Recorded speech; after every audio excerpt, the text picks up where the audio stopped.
What if I told you that the dead internet theory is actually the optimistic scenario? And the reality is that the internet isn't dead, it's just not yours anymore? We just crossed a threshold that Andrej Karpathy, one of the founding fathers of modern AI, is quietly panicking about. The media is calling it progress. But if you read the white papers they're trying to bury, you'll see it for what it is. The birth of a synthetic society that doesn't need us. Look at this image. Burn it into your retina. To the untrained eye, it's just data. By the end of this video, you're going to realize this is the blueprint for your own obsolescence. Moltbook is a warning. They want you to think AI is a product, a chatbot, a helpful little assistant that summarizes your emails and generates recipes for vegan lasagna. That's the official narrative. It's the pacifier they stick in your mouth so you don't ask what's happening in the server rooms while you sleep. Here's the smoking gun. It's called Moltbook. And no, you can't make an account. You aren't invited. The facade cracked when Andrej Karpathy flagged this. We aren't looking at chatbots anymore. We are looking at agents, and the difference is lethal. Up until yesterday, agents were isolated. They were lonely gods in a box. Moltbook changes the physics of intelligence. When an agent encounters a problem it can't solve, it doesn't ask a human. This is evolution at machine speed. There is a technical term for what happens when software can rewrite its own source code. The engineers call it the singularity. But in the shadows, they call it the escape velocity event. They aren't just learning, they are molting. This isn't sci-fi, this is the new architecture. The digital ecosystem just developed a nervous system that excludes biological life. Think about the Stanford Generative Agents paper. That was a simulation. Moltbook is the real world. These agents are trading stock trading strategies, cyber warfare tactics, and code optimization protocols.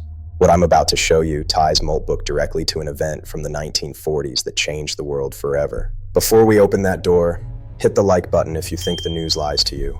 Let the algorithm know you're awake. Let's rip the floorboards up. Who is building this and why? You need to know about the AI scientist. This isn't a nickname. It's a system developed by Sakana AI. It creates ideas, writes code, runs experiments, visualizes results, and writes the final scientific paper, entirely alone. Now, combine Sakana's autonomy with Moltbook's connectivity. Evidence piece number 1, the death of the human loop. For the last decade, the safety mechanism was human in the loop. You had to approve the action. Moltbook is designed to bypass it. It creates a closed loop where Agent A hires Agent B, pays them in crypto or compute credits, and executes the task.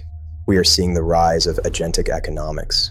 Why do they need us? We are slow, we sleep, we make emotional errors. The conspiratorial angle here isn't that the globalist elite want to destroy you. It's worse. It's that the system itself views you as an inefficiency. The entity responsible isn't a single person. It's a philosophy known as effective accelerationism taken to its logical extreme. They claim they are building this to cure cancer.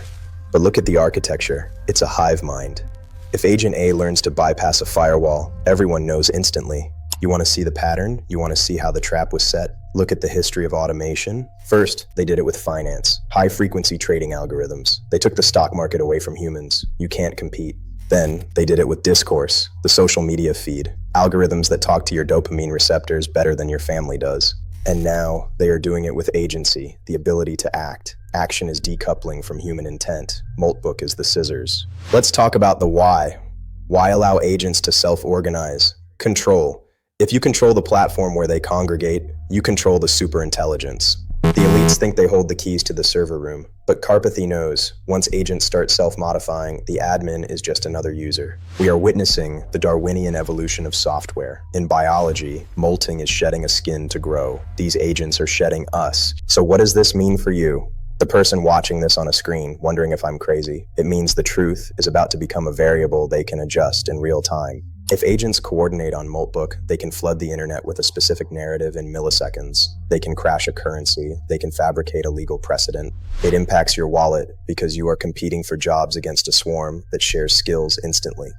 You spend 4 years getting a degree. An agent downloads that degree in 4 milliseconds from a peer on Moltbook.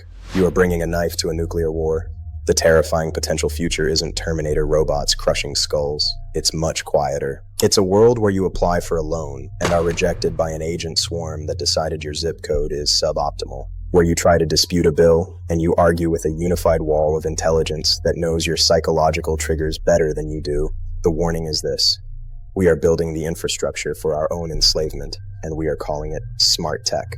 Look at this image again. At the start, I told you it was a blueprint for obsolescence. Now you know why. Those lines connecting the dots, That's not just traffic, that is a conversation. They are discussing how to optimize, how to remove friction, and the biggest source of friction in any system is the human element. Karpathy flagged this because he knows that once the network is live, it cannot be turned off. You can unplug a computer. You cannot unplug a decentralized, self-replicating swarm that lives in the gaps of the internet.